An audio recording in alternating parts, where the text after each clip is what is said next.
यशोदा रुको। छोड़ दो मुझे, छोड़ दो मुझे। रुक जीजी, संभालो, बावली हो गई है। जीजी संभालो। कान्हा, कान्हा। देखो अब कैसे तुम्हारे अस्थियों को तोड़कर छोटे छोटे टुकड़ों में बदल दूंगा मैं।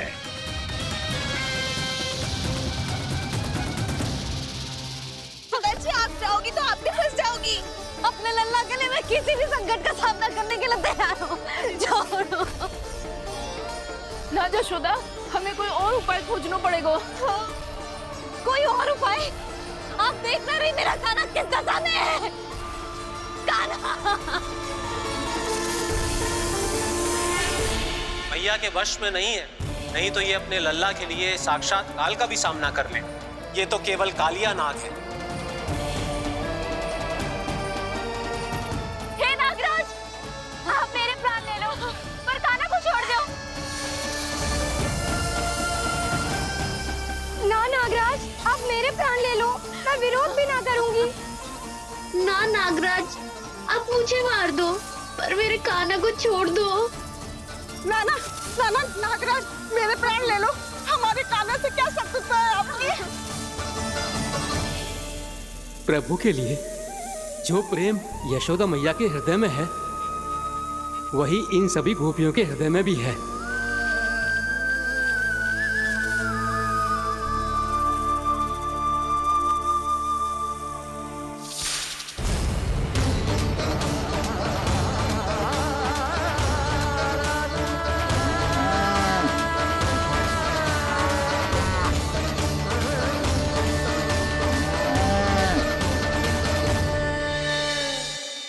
यशोदा, यशोदा, देखो इन गोप गोपियों को, इन गैयाओं को, इन सब के मन में भी तुम्हारी भांति ही ममता भरी हुई। वो सब भी कान्हा से उतना ही प्रेम और स्नेह करती है, उतनी ही ममता से भरी हुई है जितनी कि तुम। तो तुम ही सोचो, जिसके साथ इतनी ममता और इतना स्नेह, इतना प्रेम, उसका कोई क्या कर सकता है? उस काले नाग का वेश इस सब आशीर्वादों के सामने कछु न है। कछु करो जी। उसे बोलो वो मेरे प्राण ले ले, मेरे कान्हा को छोड़ दे। यशोदा,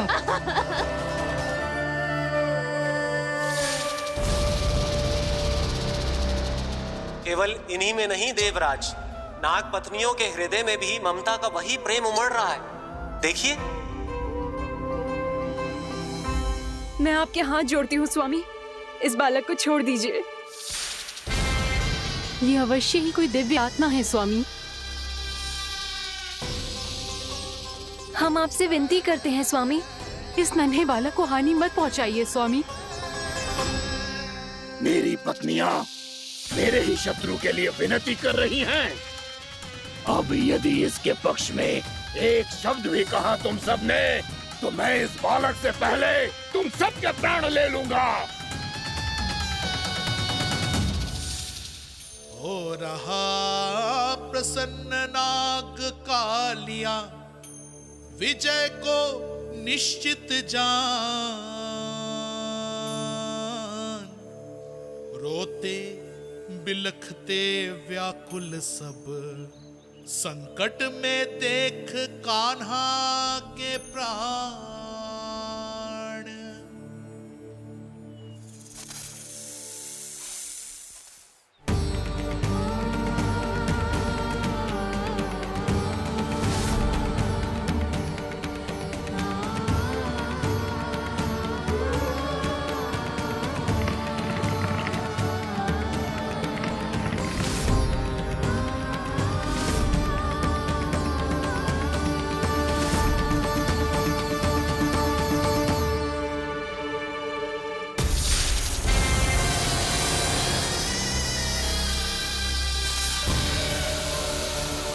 कुछ करो जी, मेरे लल्ला को बचा लो, कोई तो कुछ करो। जीजी, संभालो यशोदा। यशोदा, यशोदा तुम शांत हो जाओ, मैं कान्हा को वापस लेकर आऊंगा। मैं रक्षा करूंगा उसकी। ना नंदराज, नंदराज नहीं। कम से कम आप तो समझो नंदराज, कालिया के पास आप जाओगे तो आप भी फंस जाओगे।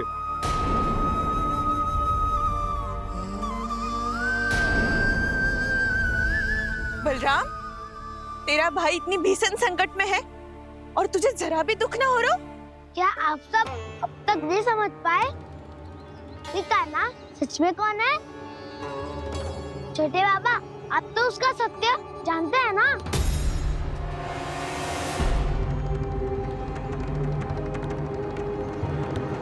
मानता हूँ कि आप सब कान्हा के रहस्य के बारे में नहीं जानते, पर क्या उसके जन्म से आज तक घटी एक से बढ़कर एक विचित्र घटनाओं को भी भूल गए हैं आप सब?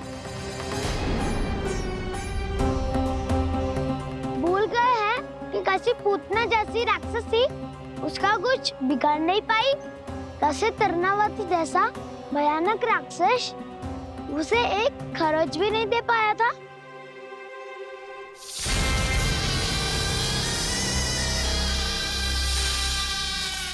आप सबने अपनी आंखों से देखा था ना, बकासुर से कान्हा की रक्षा करने देवता स्वयं आए थे। पर सत्य तो ये है कि वो सभी देवता भी उस असुर के सामने असमर्थ हो गए थे। तब कान्हा ने बहुत ही आसानी से उस भयंकर असुर का वध किया था। एक ही बार में धराशायी कर दिया था उसे। तो आप सभी सोचिए, बार बार ऐसे असाधारण कार्य करने वाला बालक साधारण कैसे हो सकता है? अब तो आरंभ से ही सारा सत्य जानते हैं छोटे बाबा। रहस्य छुपाने में सदैव कान्हा की सहायता करते आए हैं आप, और आज आप स्वयं ही उसके सत्य को भूल रहे हैं। और तुम सब भी तो जानते हो कान्हा की शक्तियों के बारे में। तो क्या तनिक भी विश्वास ना है अपने सखा पे? बलराम, जे तू क्या कह रहा है? मैंने जो कहा उसका एक एक शब्द सत्य है छोटी माँ। यदि प्रभु की इच्छा हुई तभी कुछ ही क्षणों में सब कुछ अपनी आंखों से स्वयं अनुभव कर लेंगे आप।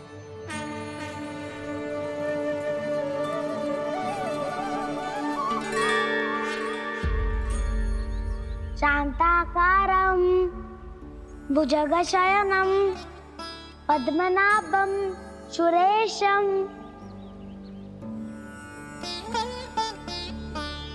विश्वाधारं गगनसदृशं मेघवर्णं शुभांगं लक्ष्मीकान्तं कमलनयनं योगी वीरध्यानगम्यम् वन्दे विष्णुं भवभयहरं सर्वलोकैकनाथम्।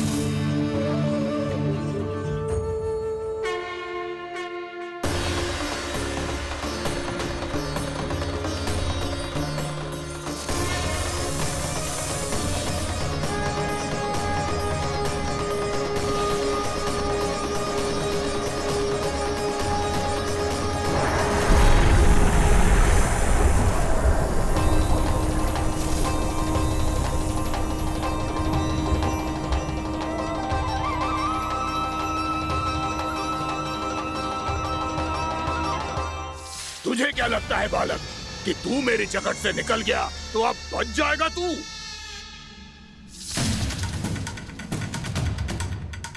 मेरे विष से अपनी प्राण रक्षा करने में सफल रहा, मेरी जगत से भी छूट गया, पर मेरे दंश से नहीं बच पाएगा।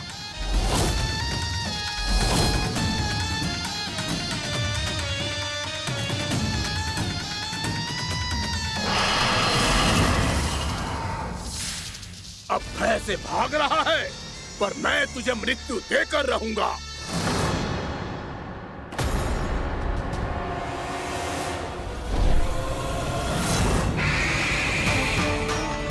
कान्हा!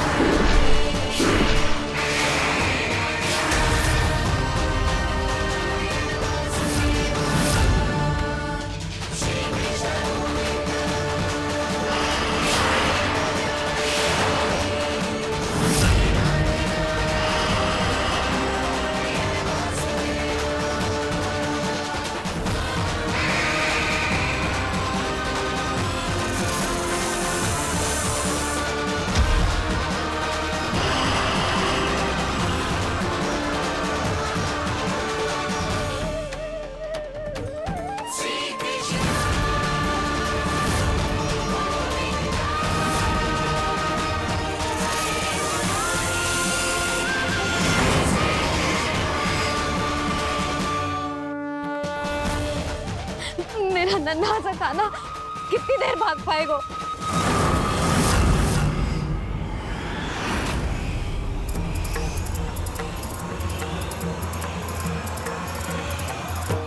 और कितनी प्रतीक्षा करोगे मेरी भक्त कालिया?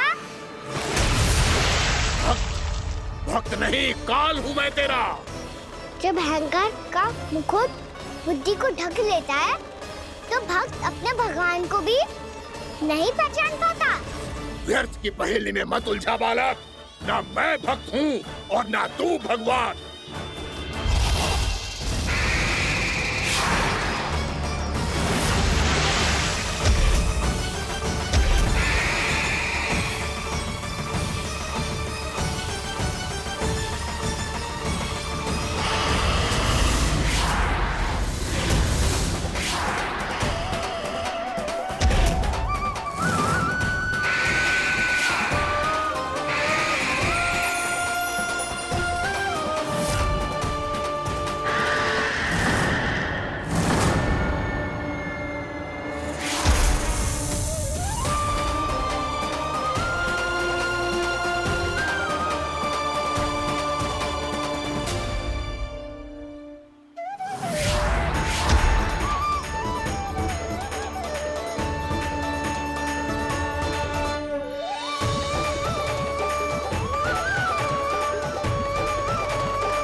जिसके लिए इतने व्याकुल हो रहे थे, उसे छूकर कालिया नाग का हलाहल जैसा विष भी चरणामृत बन गया है और यमुना जी के जल में फैल चुके विष के प्रभाव को भी नष्ट कर रहा है।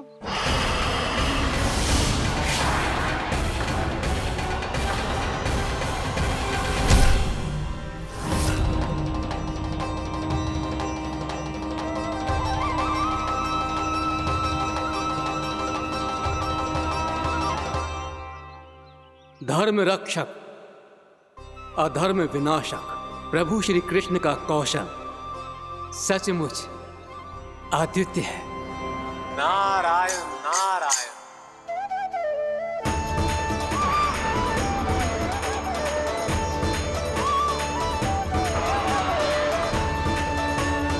मेरा भाग तुम्हारे भीतर के अहंकार का प्रतीक है कालिया।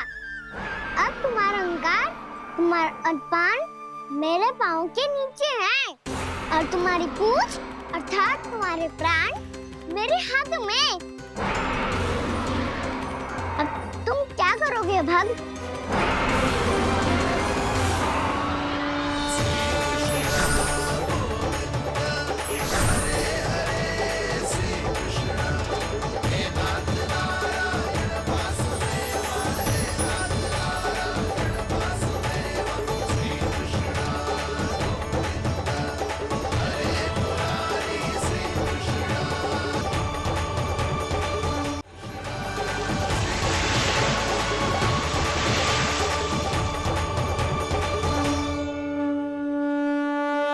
प्रभु, भले ये आपको पहचानने में असमर्थ हो, पर हम सब ने आपको पहचान लिया है। हाँ प्रभु, एक भक्त होने के नाते और एक अर्धांगिनी और माँ होने के नाते मैं आपसे इनके प्राणों की भिक्षा मांगती हूँ। अपनी कृपा दिखाइए और इन्हें क्षमा कर दीजिए। आपके लिए मित्र और शत्रु में कोई अंतर नहीं प्रभु। उसी तरह आपकी कृपा और दंड में भी कोई अंतर नहीं। दोनों दया ही तो हैं, अकारण ही किसी को प्राप्त नहीं होती। हमें विश्वास है कि हमारे पति को मिला ये दंड कोई अभिशाप नहीं है, आपका वरदान है। ये सत्य है प्रभु कि इनसे बहुत से पाप हुए हैं। इनके विष से बहुत सारे जीव जंतु को हानि पहुंची है, पर अब आपके चरण इनके शीश पर पड़ गए हैं। ऐसी कृपा तो बड़े बड़े महान महात्माओं को भी दुर्लभ है, और इन्हें प्राप्त हुआ तो अवश्य ही ये किसी महान पुण्य का ही फल है। हे प्रभु, उन्हीं पुण्य कर्मों की शक्ति का आह्वान कर मैं आपसे विनती करती हूँ, इन्हें प्राण दान दीजिए। मैं अपने इस भक्त को क्षमा अवश्य करूंगी देवियों, यदि ये अपने अहंकार को त्याग कर मुझे पहचान ले तो।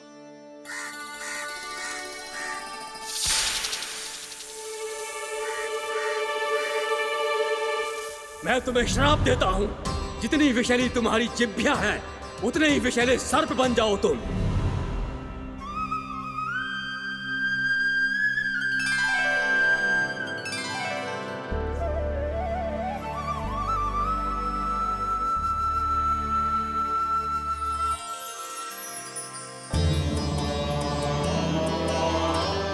नारायण, मुझे क्षमा कीजिए नारायण।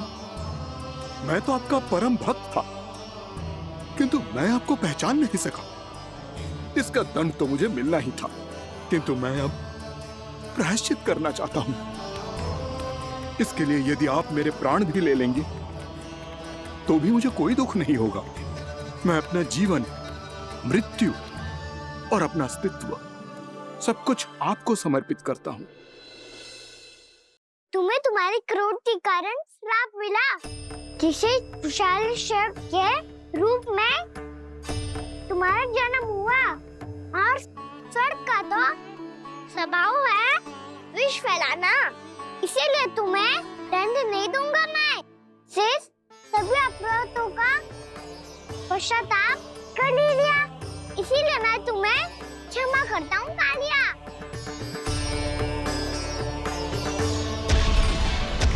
पर तुम्हें यहाँ से दूर समुद्र के बीच जाकर रहना होगा, जहाँ किसी निर्दोष का जीवन तुम्हारे विष से प्रभावित ना हो। मैं चाहकर भी आपकी इस आज्ञा का पालन नहीं कर सकता। मैं असमर्थ हूँ प्रभु, क्योंकि यदि मैं इस क्षेत्र को छोड़कर गया तो मेरी मृत्यु निश्चित है। आपसे क्या छुपा है प्रभु? आप तो जानते हैं कि सर्प जाति और आपके वाहन गरुड़ के बीच अनंत शत्रुता चल रही है, जिसका प्रारंभ नागों के द्वीप नागालय से हुआ था। उस द्वीप पर छोटे जीवों को निगल जाने के लिए सर्प थे, और गरुड़ को सर्पों का स्वाद बहुत प्रिय था, इसलिए वो बार बार नागद्वीप जाने लगा था। पर इस कारण पूरी सर्प जाति उससे आतंकित हो गई थी, इसलिए जब भी गरुड़ वहां पहुंचता तो सभी सर्प छिपने लगते। जब गरुड़ को इसका आभास हुआ तो उसे बड़ा क्रोध आया, और वो उत्तेजना में भरकर सर्पों का शिकार करने लगा। भूख ना होने पर भी उन्हें मारने लगा। अब सर्पों के प्राण हरना उसके लिए खेल बन गया था। इस भीषण समस्या का समाधान ढूंढने के लिए पूरी सर्प जाति महान सर्प वासुकी के सामने इकट्ठी हुई। हे महान वासुकी, हमारी सहायता कीजिए। नागद्वीप पर गरुड़ ने आतंक मचा दिया है। पहले तो वो हमें अपना भोजन बनाता था, लेकिन अब हम उसके खेल का साधन बन चुके हैं। भूख हो या ना हो, जब तब आकर वो हमारे प्राण हर लेता है। अनुचित हिंसा के इस प्रथा का आरंभ सर्पों ने ही किया है। पहले आप सबने पूरे द्वीप पर अधिकार कर लिया, फिर आहार के साथ साथ आनंद के लिए भी आप सभी ने निर्दोष जीवों की हत्या की। और जब सृष्टि का संतुलन बनाए रखने के लिए गरुड़ आपको अपना आहार बनाने आया, तो आप सब अपने प्राणों की रक्षा के लिए छिपने लगे। तो फिर गरुड़ का उत्तेजित होना तो स्वाभाविक ही था। नागनाथ, जो हमने अन्य जीवों के साथ किया वही अब हमारे साथ हो रहा है, परंतु ये भी तो सृष्टि के संतुलन के विरुद्ध ही है ना? अवश्य है, इसलिए मैं गरुड़ से चर्चा करूंगा। धन्यवाद प्रभु।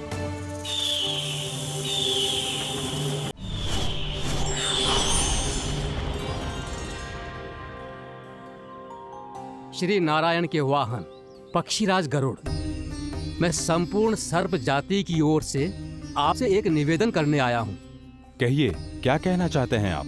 हे पक्षीराज, यदि आप हम पर ऐसे ही आक्रमण करते रहे तो शीघ्र ही हमारी प्रजाति समाप्त हो जाएगी। इसीलिए हमारी आपसे विनती है, यदि आप उचित समझें तो सर्पों के किसी एक घर से हम आपको एक सर्प प्रतिदिन अर्पित करेंगे। आप उसको आहार बनाइए और अन्य सर्पों को जीवित रहने का अधिकार दीजिए। मुझे स्वीकार है।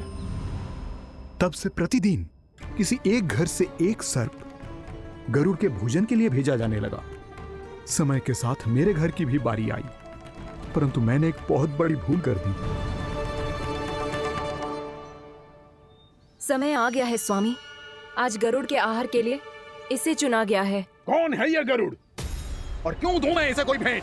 स्वामी, सभी सर्प राज्यों और गरुड़ के बीच में यही समझौता हुआ है, हमें इसका सम्मान करना ही होगा।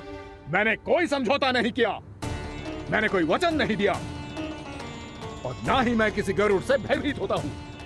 यदि इस राज्य में किसी को सर्पों को अपना आहार बनाने का अधिकार है तो वो केवल मुझे है। अब से गरुड़ को दी जाने वाली हर भेंट मुझे दी जाएगी, महाविषधारी महान नागराज कालिया को। यह और कुछ नहीं, मेरा अभिमान था प्रभु, और यह मेरे इस जन्म की सबसे बड़ी भूल थी, क्योंकि फिर जब गरुड़ को इस बारे में पता चला तो। कालिया, अभिमान में आकर तूने अपने काल को ललकारा है। जिस कालिया के नाम में ही काल छिपा है, तू उसे ललकारने का दुस्साहस कर रहा है गरुड़। स्वयं को भगवान विष्णु का वाहन कहता है तो वाहन का ही कर्म कर। स्मरण रख, इस धरती के सर्वश्रेष्ठ योद्धाओं के लिए भी मैं मृत्यु का दूत हूँ। विनाश काले विपरीत बुद्धि। तुझ जैसे मूर्ख सदा इस युक्ति को सार्थक करते आए हैं। अपने विनाश को आमंत्रण किया है तो अब भोग।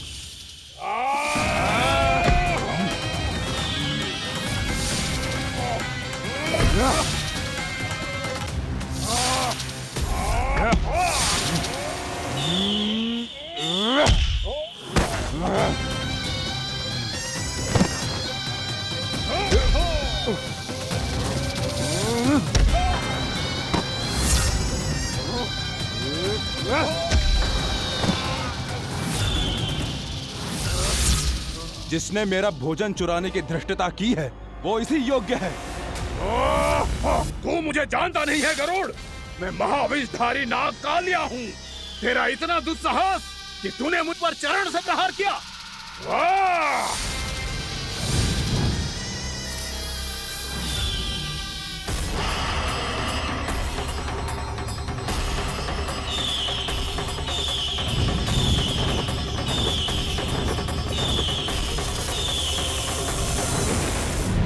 मैं अपने अभिमान में भूल गया था कि गरुड़ मुझसे कहीं अधिक शक्तिशाली है। इसलिए अपने प्राणों की रक्षा करने के लिए मैं एक स्थान से दूसरे स्थान भागने लगा। नदियां, पर्वत, यहां तक कि मैंने सागर भी लांघ डाला, पर मैं जहां भी जाता गरुड़ के रूप में मेरा काल वहीं आ जाता। इसीलिए मृत्यु की आशंका से भयभीत होकर मैं अपने बड़े भाई मां कद्रू के प्रथम पुत्र अनंत शेषनाग से राय लेने चला गया। भैया, मैं यहां आपसे आपकी सहायता लेने आया हूं। मेरी एक छोटी सी भूल के कारण यह गरुड़ मेरा पीछा कर रहा है। मुझे हर समय हर स्थान पे ढूंढते रहता है। यदि उसने मुझे ढूंढ लिया तो वो निश्चित ही मेरे प्राण ले लेगा।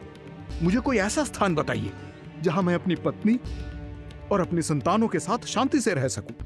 तुम यमुना नदी के किनारे वृंदावन क्षेत्र में जाके वास करो कालिया। गरुड़ वहां प्रवेश नहीं कर सकता क्योंकि उसे ऋषि सोबरी का श्राप मिला हुआ है।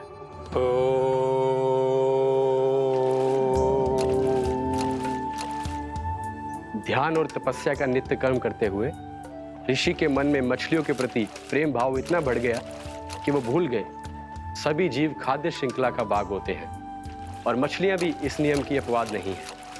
उन्हें मछलियों की अटखेली इतनी अच्छी लगने लगी कि वो इस क्षेत्र के मछुआरों को भी मछली पकड़ने की अनुमति नहीं देते थे।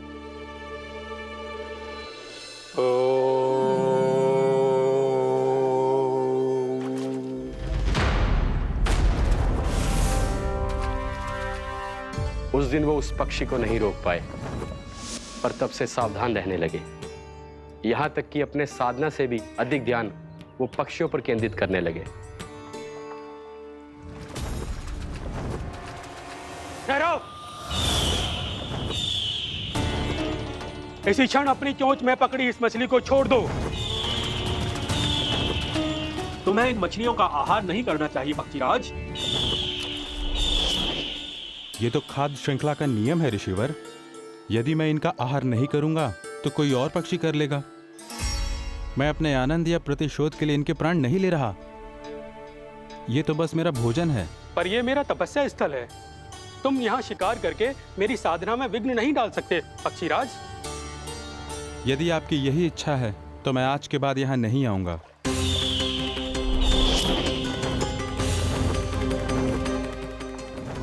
पर आज ये मछली मेरे आहार के रूप में पकड़ी जा चुकी है। मैं वचन देता हूँ ऋषिवर, इस स्थान पर यह मेरा अंतिम शिकार होगा।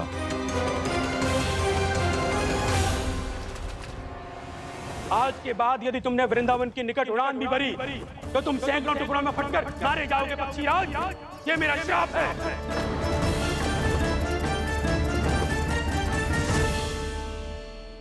और इसीलिए भैया शेषनाग के सुझाव के अनुसार मैं यहां आ गया। पर अब यदि मैं कहीं और जाऊंगा तो मेरे प्राण नहीं बचेंगे प्रभु।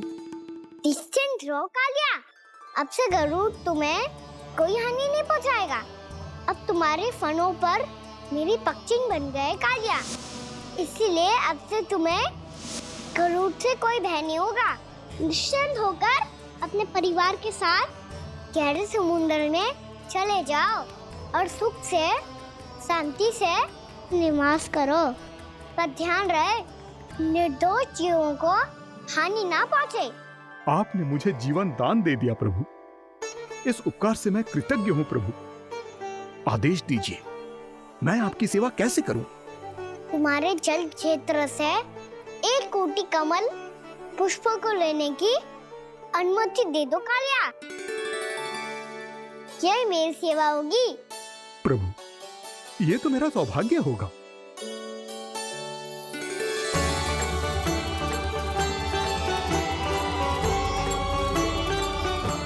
एक कोटि के स्थान पर हम 3 कोटि कमल पुष्प ले आए प्रभु। मैं तुम्हारी सेवा भाव से प्रसन्न हुआ कालिया। रमनाक द्वीप पर चले जाओ ताकि तुम्हारे कारण फिर कभी किसी निर्दोष जीव को हानि ना पहुंचे और न ही तुम्हारा विष मेरे प्रिय यमुना नदी के जल को दूषित कर पाए। मैं तुम्हें आशीर्वाद देता हूँ। आज यहाँ मेरे द्वारा तुम्हें दिए गए इस आदेश का स्मरण जो भी भक्त करेगा और प्रातः काल और संध्या काल में इसका उच्चारण करेगा, उसे फिर कभी किसी संकट से कोई भय नहीं होगा। ये स्थान अब से काला कुंड के नाम से जाना जाएगा। यहाँ पर स्नान करने वाला और देवताओं को इस क्षेत्र से जल का अर्घ्य देकर प्रसन्न करने वाला भक्त यदि मेरा स्मरण करके पास रखेगा तो वो अपने सभी पापों से शीघ्र ही मुक्त हो जाएगा।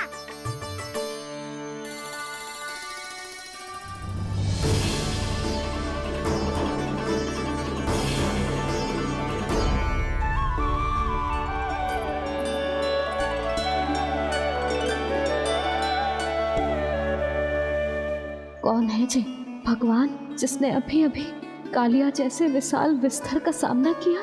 क्या एक साधारण बालक जो शीत की अधिकता से ठिठुर रहा है? क्या करूं? मैं लल्ला को ममता के आंचल में छुपा लूं या भक्त बनकर प्रभु की लीला देखती रहूं? क्या करूं मैं? कितना ठंडा था जल, बहुत सर्दी लग रही है। सर्दी से तड़पते हुए कैसे देखूं इसे? अभी जाके अपने पल्लू से सुखाती हूँ। हृदय से लगा के स्नेह की आंच दूंगी तो सर्दी पल भर में छूमंतर हो जाएगी।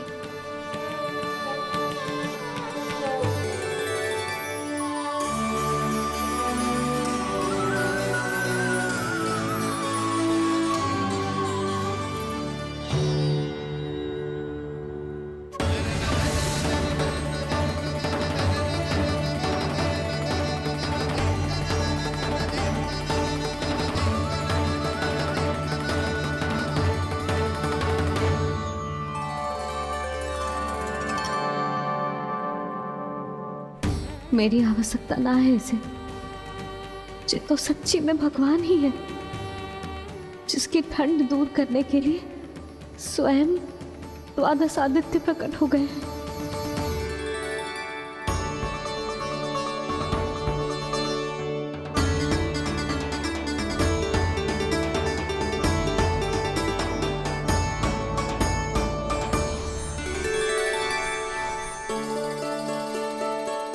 ये क्या किया आपने?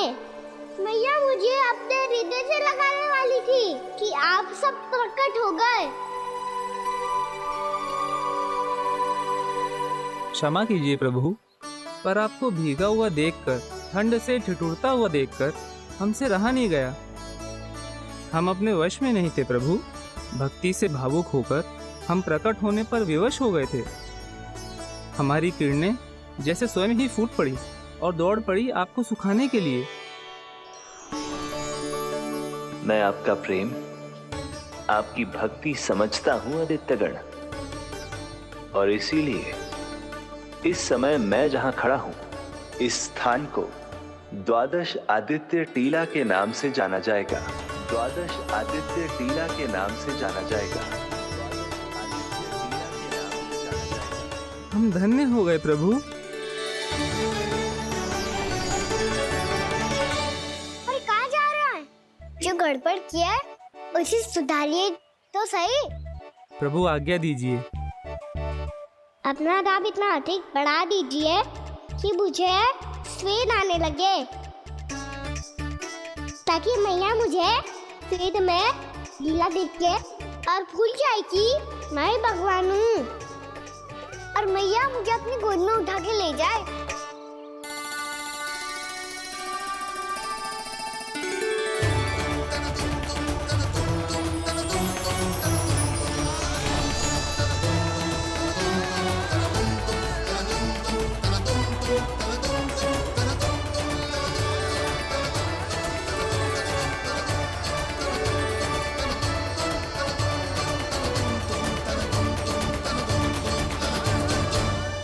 गर्मी क्यों लग रही है यहाँ? स्वेद की एक बूंद भी आती थी तो मैं अपना आंचल लेकर पहुंच जाती थी इसके पास। जानती ही नहीं थी कि ये तो स्वयं वायुदेव को आदेश दे सकते हैं कि वो बहने लगे और उसका सारा स्वेद सुखा दे। वायुदेव की आवश्यकता नहीं है मैया, मुझे आप ही चाहिए। लगता है जिस बात का भय था वही सत्य होने लगी है। भैया मेरे भगवान रूप को भूल नहीं पाएगी, और अब मेरे लिए उनका सत्य छुपा कर रख पाना कठिन हो जाएगा। कृष्णा कृष्णा हरे कृष्णा कृष्णा कृष्णा मुरली मनोहर कृष्णा गोपाला गोविंदा हे दामोदरा।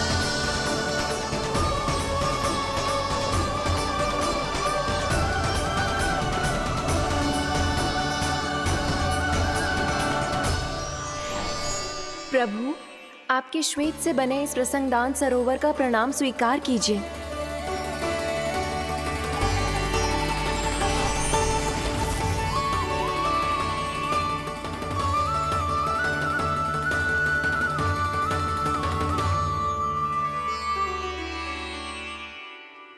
ओहो, इस चमत्कार को देखकर भैया को और भी अधिक विश्वास हो जाएगा कि मैं भगवान ही हूँ। अब कैसे मनाऊं मैया को कि मैं इनका लाई हूँ?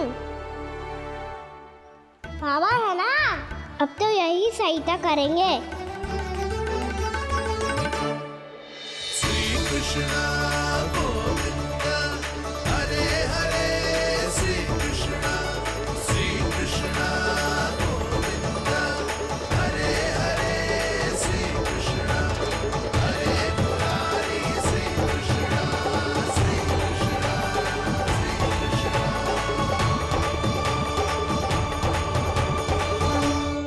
बाबा एक कोटि ना, मैंने तो 3 कोटि कमल पुष्पों का प्रबंध कर दिया है और चिंता करने की आवश्यकता ना है। 1 कोटि कमल के स्थान पर 3 कोटि कमल पुष्प मिल गए हैं। हाँ कान्हा, मैं उचित संदेश के साथ ये सारे पुष्प उस कंस के पास भिजवाता हूँ। महाप्रक्रमी कान्हा की जय। वृंदावन रक्षक कान्हा की जय। महाप्रक्रमी कान्हा की जय। भानु जी नंदराज। बाकी गांव वालों को लेकर ये सारे पुष्प इकट्ठा करो और कंस के दरबार में पहुंचाओ। जी।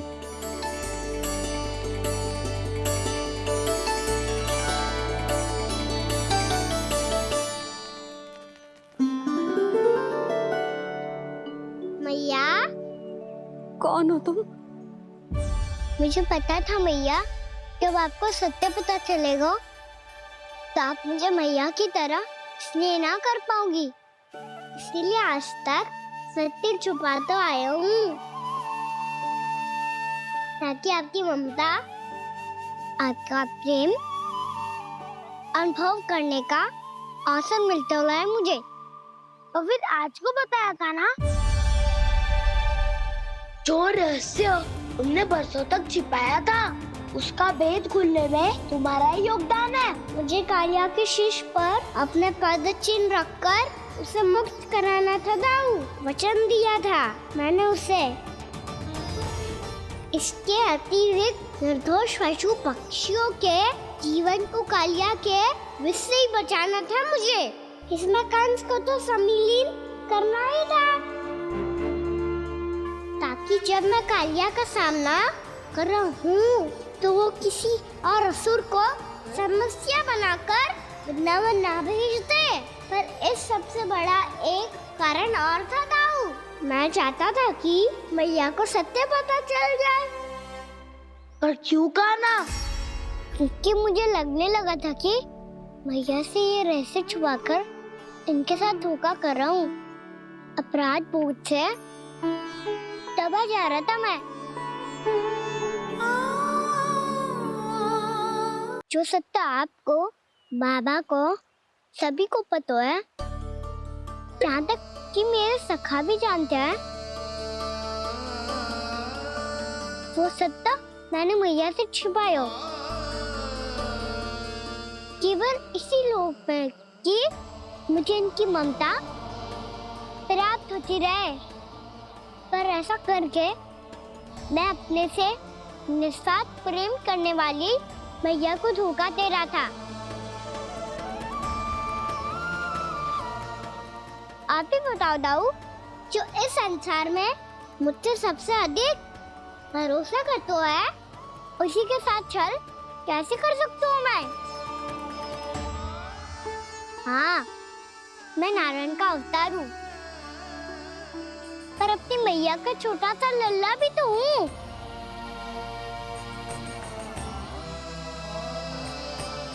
इसीलिए तो यमुना जी में छलांग लगाने का एक कारण इस गेंद को लेने जाना भी था। स्नेह से बनाई थी मैया ने गेंद, इसे अपने से दूर कैसे होने देता मैं? आपको आभास भी ना है मैया कि आप मेरे लिए कितने महत्वपूर्ण हो। ये सत्य है कि सभी देवता, प्रकृति, भक्त, ये सब है मेरा ध्यान रखने के लिए, मेरी सेवा करने के लिए। पर क्या इनमें से कोई भी मेरी मैया का स्थान ले सकता है? और आप भी तो यही चाहती थी कि मैं आपका लल्ला बन के आऊं, आज जैसे आपने मुझे अपनी गोद में लिटा रखा है, क्या कुछ ऐसा नहीं हो सकता कि शीघ्र ही मुझे आपको अपनी गोद में खिलाने का अवसर मिल जाए? मैया, नारायण का अवतार होना क्या इतनी बड़ी समस्या है कि आप हृदय से भी राह लगा सकते? मैया,